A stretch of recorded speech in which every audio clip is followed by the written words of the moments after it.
नमस्कार दोस्तों। तो सेंसर क्लासेज में रवि वर्मा के साथ सभी को स्वागत है। आज हम लोग सीखेंगे फिजिक्स 12th का ऑब्जेक्टिव क्वेश्चन। आइए देखते हैं क्वेश्चन का सीरीज। जैसे क्वेश्चन नंबर पहला जो हमारा है, किसी आवेशित खोखले गोले के अंदर विद्युतीय क्षेत्र का मान क्या होता है।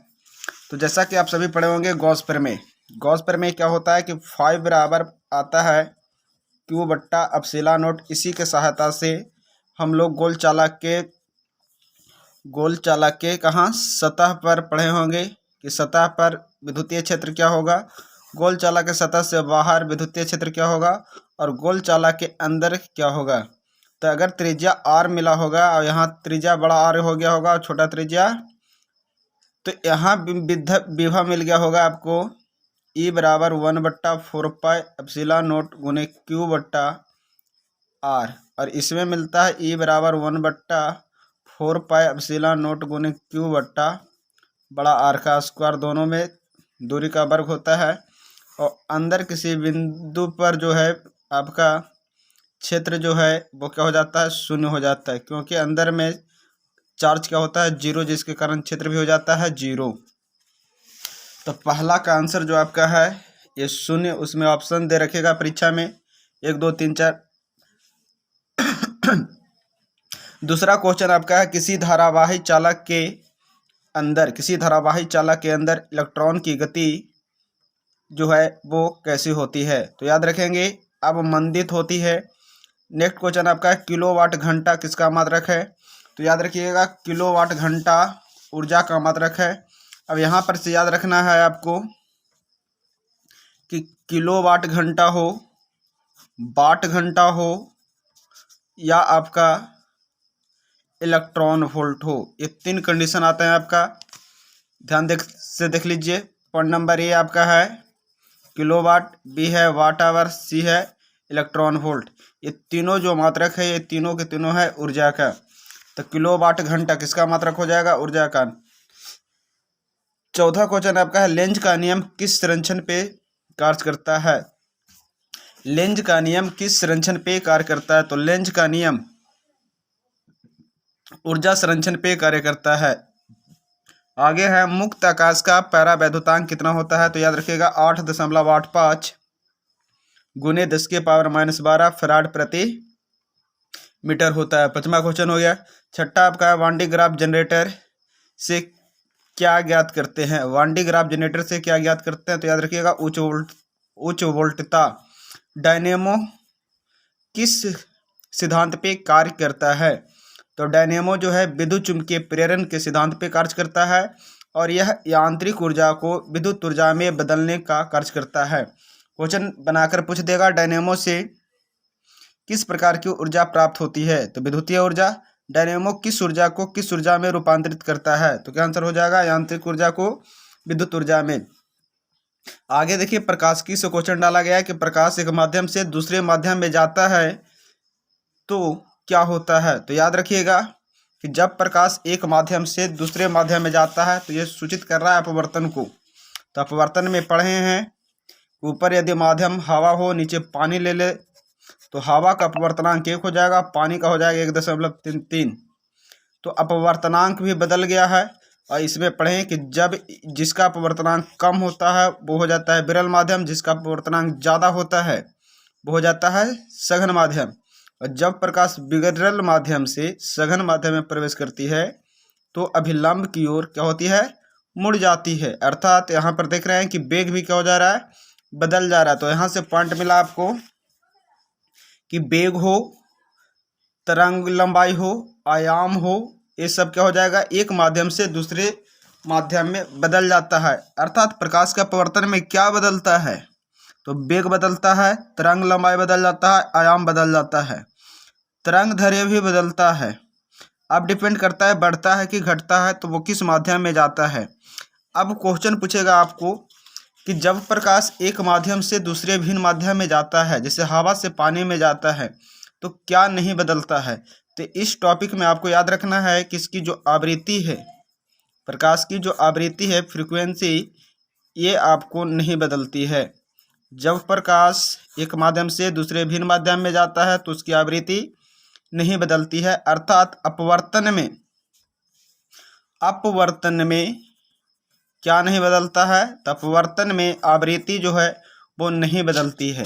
नेक्स्ट क्वेश्चन देखते हैं हम लोग, हाइड्रोजन स्पेक्ट्रम की कौन सी श्रेणी दिखाई पड़ती है। तो हाइड्रोजन स्पेक्ट्रम ये आपको पढ़ना है कि इसके बारे में बाल्मर ने सबसे पहले बतलाया कि जब इलेक्ट्रॉन उच्च ऊर्जा स्तर से निम्न ऊर्जा स्तर में कूदते हैं तो क्या होता है, ऊर्जा का उत्सर्जन होता है, जिससे फोटो इलेक्ट्रॉन उत्सर्जित हो जाते हैं और प्रकाश रूपी एक वर्णपट प्राप्त होता है, जिसे हम लोग क्या कहते हैं, हाइड्रोजन वर्णपट कहते हैं या हाइड्रोजन स्पेक्ट्रम कहते हैं। यहाँ पर मान लिया जाए कक्षा 1 है, कक्षा 2 है, कक्षा 3 है, कक्षा आपका 4 मिल जाए, कक्षा 5 मिल जाए, कक्षा ये 6 मिल जाए। यहाँ पर याद रखिएगा कि यदि इलेक्ट्रॉन दूसरे से पहले में कूदे, तीसरे से पहले में कूदे, चौथे से पहले में कूदे, पांचवें से पहला में कूद जाए या छठा से पहला में, तो यदि पहला में कूदता है तो ये आपका बन जाता है लाइमर सीरीज। पहला कौन सा है, लाइमर श्रेणी। और इस श्रेणी में जो है पराबैंगनी किरणें आती है, तो ये भी याद रखने का कि लाइमर श्रेणी में कौन सा आता है। अब दूसरे में अगर कूदता है, तीसरा से दूसरा में या चौथे से दूसरा में या पांचवें से दूसरा में या छठे से दूसरा में, तो इसको बोलते हैं बाल्मर। इसको क्या कहते हैं, बाल्मर श्रेणी। और ये श्रेणी जो है हमें दृश्य क्षेत्र में पड़ती है, विजिबल रे में, तो इसी को हम लोग क्या कहते हैं, बाल्मर श्रेणी। तीसरा आपका आता है कि अगर तीसरा में कूद जाए, चौथा से तीसरा में, पांचवा से तीसरा में, छठा से तीसरा में, तो ये आपका हो जाएगा पाश्चन श्रेणी। यदि आपको चौथा में कूदता है तो याद रखना है ये हो जाएगा आपका ब्रैकेट श्रेणी, और पांचवा में कूदता है तो ये हो जाएगा आपका फुंड श्रेणी। तो पांचों श्रेणियां देख लिए, लाइमर पराबैंगनी क्षेत्र, दूसरा आ गया बाल्मर दृश्य क्षेत्र, तीसरा आ गया पाश्चन, चौथा है आपका ब्रैकेट, और पांचवा हो गया फुंड श्रेणी। तो ये 5 श्रेणी बनती है आपको हाइड्रोजन वर्णपट में। तो यहाँ पर आपका हाइड्रोजन स्पेक्ट्रम की कौन सी श्रेणी दिखाई पड़ती है, तो आंसर हो जाएगा बाल्मर श्रेणी। नेक्स्ट क्वेश्चन आपका है, प्रकाश के तीखे कोर से मुड़ने की घटना क्या कहलाती है, तो प्रकाश का विवर्तन कहलाती है। आगे ब्रूस्टर का नियम क्या होता है, तो म्यू बराबर tan IP। आगे कहता है ट्रांजिस्टर का क्रोट किसका बना होता है, तो नर्म लोहा का। नेक्स्ट क्वेश्चन आपका, भूत तरंग की आवृत्ति कितनी होती है, तो याद रखिएगा 10 के पावर 5 मेगा हर्ट्ज से अधिक। और मेगा में कितना होता है, 10 के पावर 6 हो जाते हैं। बीटा 6 क्या सूचित करता है, तो ये समस्थानिक को सूचित करता है। आगे डी ब्रॉगली तरंगदैर्घ्य, आगे है आपका डी ब्रॉगली तरंगदैर्घ्य लैम्डा एवं पी के बीच क्या संबंध होता है, तो याद रखिएगा लैम्डा बराबर h/p होता है, लैम्डा बराबर h/p। तो यहाँ पर आपको इस रिलेशन को आप देख लीजिएगा। आगे है एन टाइप के अर्धचालक में मुख्य धारावाहक क्या होते हैं, इलेक्ट्रॉन, और पी टाइप में होते हैं आपका बीवर, जिसको हम लोग होल भी कहते हैं। 17 में है अपेक्षिक परावैद्युतांक क्या होता है, तो इसे एप्सिलॉन आर द्वारा सूचित करते हैं, एप्सिलॉन आर बराबर एप्सिलॉन बट्टा एप्सिलॉन नोट। आगे याद रखिएगा 18 नंबर, ये बहुत इंपॉर्टेंट आपका है, प्रतिघात, प्रतिबाधा, प्रतिरोध। ये तीनों जो है एक तरह से प्रतिरोध ही है, जिसका मात्रक क्या हो जाता है, जिसका मात्रक होता है ओम। आगे आपको मिलेगा स्वप्रेरकत्व, तो जिसमें प्रेरकत्व लगा हुआ हो, परीक्षा में अब याद रखिएगा, जिसमें प्रेरकत्व मिल जाए, जिसमें प्रेरकत्व मिल जाएगा, स्वप्रेरकत्व मिल जाए, यानी प्रेरकत्व मिल जाए, तो उसका मात्रक जो है वो हेनरी याद रखिएगा। आगे आपका आता है व्हीटस्टोन ब्रिज से क्या मापते हैं, व्हीटस्टोन ब्रिज से उच्च तथा निम्न प्रतिरोध को मापा जाता है। आगे क्वेश्चन है, धारा और विभवांतर के बीच कलांतर फाई हो तो शक्ति गुणांक क्या होता है, तो शक्ति गुणांक cos फाई होता है। नेक्स्ट क्वेश्चन आप देखिए, विद्युत चुम्बकीय तरंग के संचरण की दिशा क्या होती है, तो विद्युत चुम्बकीय तरंग के संचरण की दिशा होती है E vector cross V vector. यहाँ तक क्लियर है। चलिए आगे सीखेंगे हम लोग क्वेश्चन नंबर 23। 22 क्वेश्चन हो गया हमारा। 23 में कहता है सूर्य ऊर्जा का कारण क्या है, सूर्य ऊर्जा का कारण जो है वो नाभिकीय संलयन है, और आपको याद रखना है हाइड्रोजन बम परमाणु बम है जो नाभिकीय विखंडन पे काम करता है। आगे देखिए, हमने पहले बोला था इलेक्ट्रॉन वोल्ट हो, आपका वाट घंटा हो, किलो वाट घंटा हो, ये क्या, इससे क्या मापते हैं, ये ऊर्जा मापने की इकाई होती है। आगे कहता है एक्स किरणों का जो गुण है वो किसके समान होता है, बीटा किरणों के समान, और इस पे जो है नेगेटिव चार्ज होता है, इस पे चार्ज कैसी होती है, नेगेटिव। आगे आपको याद रखना है कि जो अल्फ़ा आपका आता है, अल्फ़ा पे ये हीलियम का ये आपका 2+ आयन के बराबर होता है, इसलिए धन आवेशित होते हैं। तो क्वेश्चन पूछ देगा कि कौन धन आवेशित है, तो उसमें याद रखिएगा हीलियम या जो अल्फ़ा है इस पर आपका पॉजिटिव चार्ज होते हैं। नेक्स्ट की बात करते हैं कि ट्रांजिस्टर का धारा नियतांक अल्फ़ा और बीटा हो तो बीटा क्या होगा, तो याद रखिएगा बीटा जो है 1 से कम और अल्फ़ा जो है यहाँ पर गलती, बीटा 1 से ज़्यादा और अल्फ़ा 1 से कम होगा। आगे कहता है क्वेश्चन नंबर 27, प्रकाशिकीय तंतु किस सिद्धांत पे कार्य करता है, ऑप्टिकल फाइबर, तो ये टोटल इंटरनल रिफ्लेक्शन पूर्ण आंतरिक परावर्तन पे। आगे देखेंगे प्रकाशिकीय तंतु का क्रांति कोण कितना होता है, तो 77 डिग्री। खगोलीय दूरदर्शक का अंतिम प्रतिबिंब कैसा बनता है, तो याद रखिएगा काल्पनिक तथा उल्टा बनता है, काल्पनिक तथा उल्टा बन जाता है। आगे आपको देखना है क्वेश्चन नंबर 30, भू तरंग की आवृत्ति कैसी का प्रास कितना होता है। भू तरंग की आवृत्ति का प्रास कितना होता है, क्वेश्चन नंबर हम लोग 30 देख रहे हैं।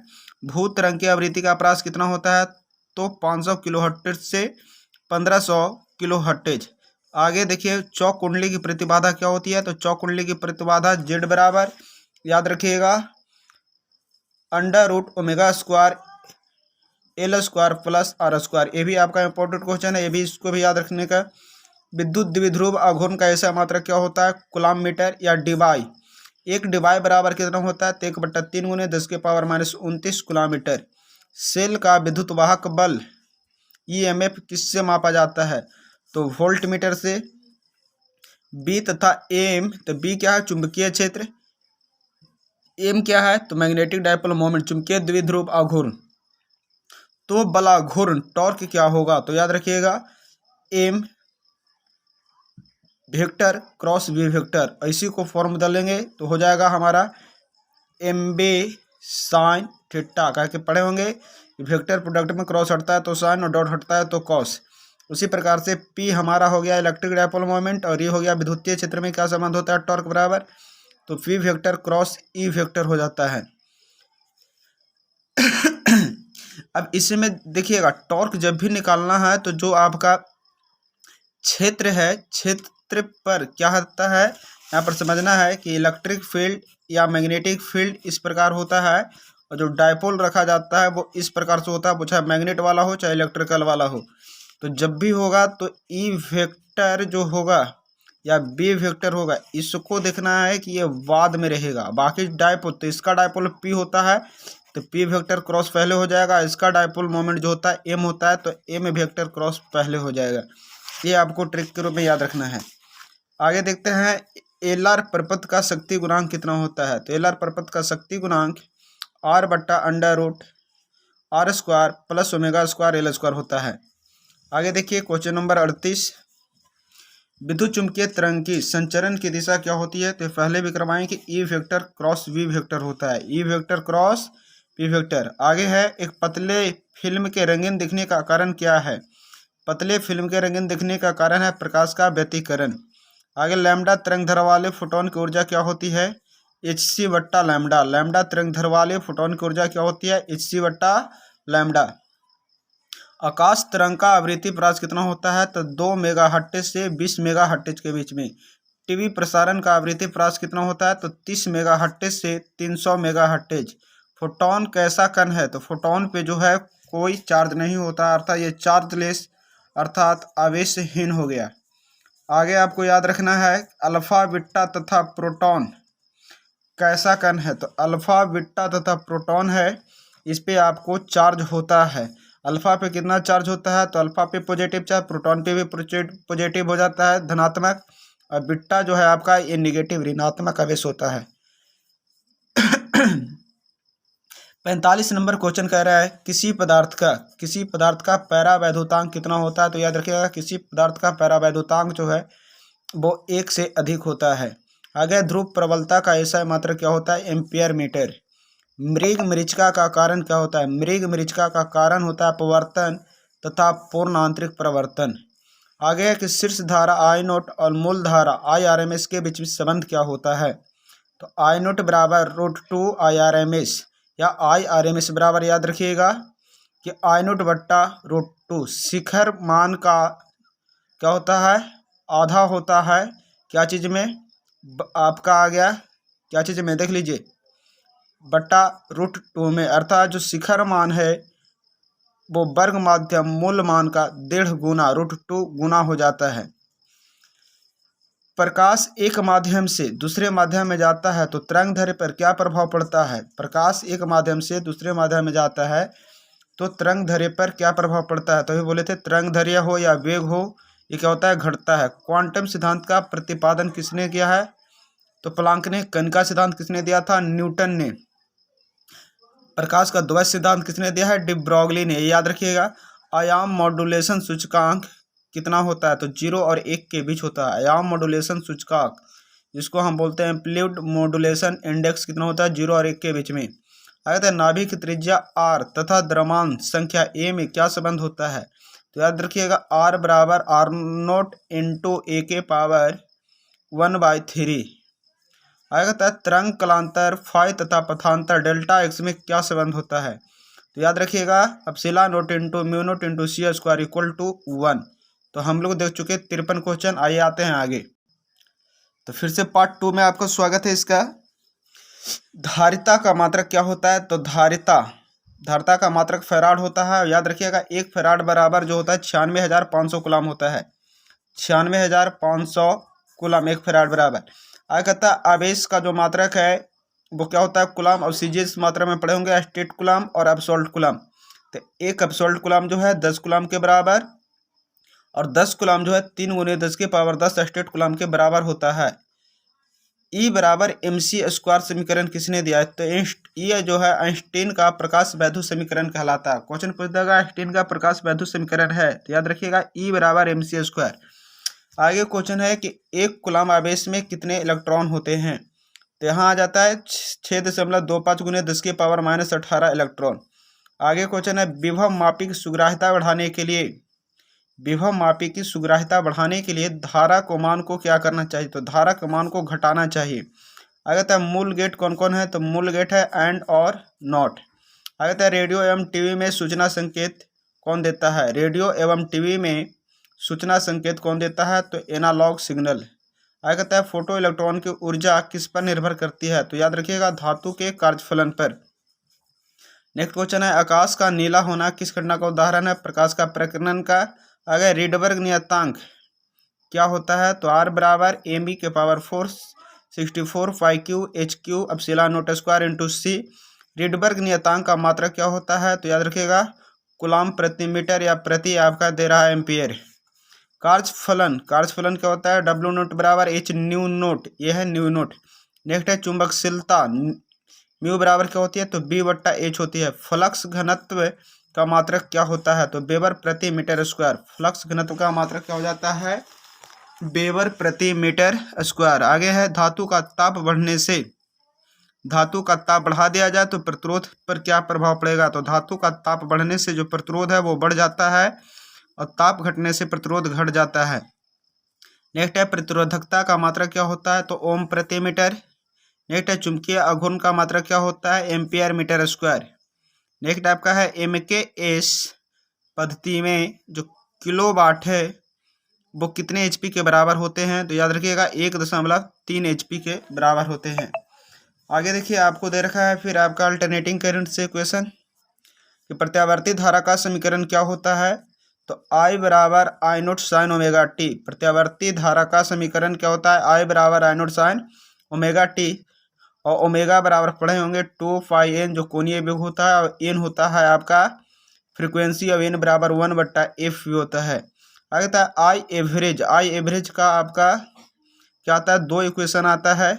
एक आएगा 0.637 आई मैक्सिमम या आई एवरेज बराबर ही होता है 2I0/π। इसी को हम लोग सोल्व करेंगे, तो जो I0 है इसी को बोला गया आपका maximum peak value of alternating current. LC प्रपथ की आवृत्ति कितनी होती है। नेक्स्ट क्वेश्चन आपका है LC प्रपथ की आवृत्ति कितनी होती है, तो याद रखिएगा 1/2 π √LC। आगे आपका है एसी परिपथ में संचक का धारित्व प्रतिघात कितना होता है? तो 1/ω/c। नेक्स्ट है शक्ति गुणांक का मान कितना होता है? तो R/Z। आगे है क्वेश्चन ट्रांसफार्मर की दक्षता, जिसको एफिशिएंसी ऑफ ट्रांसफार्मर कहते हैं, वो क्या होती है? तो आउटपुट बट्टा इनपुट, और परसेंटेज निकालने के लिए हम लोग 100 से गुना कर लेते हैं। नेक्स्ट क्वेश्चन देखते हैं हम लोग।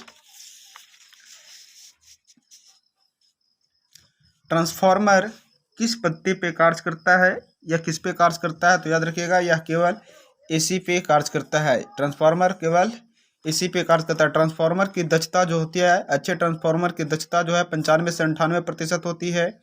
आगे दे दिया आपका प्रतिघात किसका? संधारित्र का कितना होता है? तो संधारित्र का जो प्रतिघात है 1/2 पाई आपका LC आ जाएगा, और कुंडली का प्रतिघात जो है 2 पाई FL आपका मिल जाएगा। आगे होता है ट्रांसफार्मर की दक्षता किस में दिखाई जाती है? ट्रांसफार्मर की दक्षता किलो वोल्ट एम्पियर में दिखाई जाती है। कूलाम का नियम का गणितीय रूप क्या होता है? तो F बराबर 1/4 पाई एप्सिलॉन नॉट गुने Q1 गुने Q2/R²। गॉस प्रमेय का गणितीय रूप क्या होता है? फाई बराबर Q/एप्सिलॉन नॉट। ओम के नियम का गणितीय रूप क्या होता है? V बराबर IR। किरचॉफ का नियम का क्या होता है? इसमें दो नियम मिले होंगे, सिग्मा IR बराबर 0, जिसको हम लोग बोलते हैं संधि नियम या ज्वाइंट ला, इसी को मेष ला भी बोला जाता है। दूसरा है सिग्मा IR बराबर ही, जिसको लूप ला भी बोला जाता है। आगे कहता है जूल का उष्मीय नियम का गणितीय रूप क्या होता है? तो H बराबर I² RT। आगे कहता है बायो-सेवर्ट नियम की सहायता से चुंबकीय क्षेत्र का मान क्या होता है? तो DB बराबर μ0/4 पाई IT sin θ/R²। नेक्स्ट आपका क्वेश्चन आ जाता है एम्पियर नियम। एम्पियर नियम का गणितीय रूप क्या होता है? तो इंटीग्रल BDL बराबर μ0 गुने I होता है। इंटीग्रल BDL बराबर μ0 गुने I। विद्युत चुंबकीय प्रेरण के लिए फ्राडे का नियम क्या दिए हैं? तो फ्राडे ने दिए हैं E बराबर -n d∅/dt। आगे याद रखिएगा, या d∅/dt भी केवल दे सकता है। स्नेल का नियम का गणितीय रूप क्या होता है? तो म्यू बराबर sin I/sin R। ब्रूस्टर के नियम का गणितीय रूप क्या होता है? तो म्यू बराबर tan IP। मॉलस के नियम का गणितीय रूप क्या होता है? तो I बराबर I0 cos² फाई। रदरफोर्ड का सॉडी नियम क्या होता है? dN/dt directly proportional n। तो देख लीजिए, आपको नियम बहुत सारे मिल रहे हैं, नियम याद रखिएगा और गणितीय रूप इसका याद रखिएगा। आगे आपका है विद्युतीय विभव। विद्युतीय विभव तो क्या होता है? V बराबर W/Q। दर्पण सूत्र क्या होता है? 1/V प्लस 1/U बराबर 1/F। लेंस सूत्र क्या होता है? 1/V माइनस 1/U बराबर 1/F। क्या बनता है? लेंस सूत्र। लेंस की क्षमता किसमें मापी जाती है? डायोप्टर में। अब P बराबर होता है 1/F। दो पतलों लेंसों का संयोजन कितना आता है? P बराबर P1 प्लस P2। ये कम दूरी पर, जब कुछ दूरी पर होते हैं तो P बराबर P1 plus P2 minus D into P1 into P2 हो जाता है।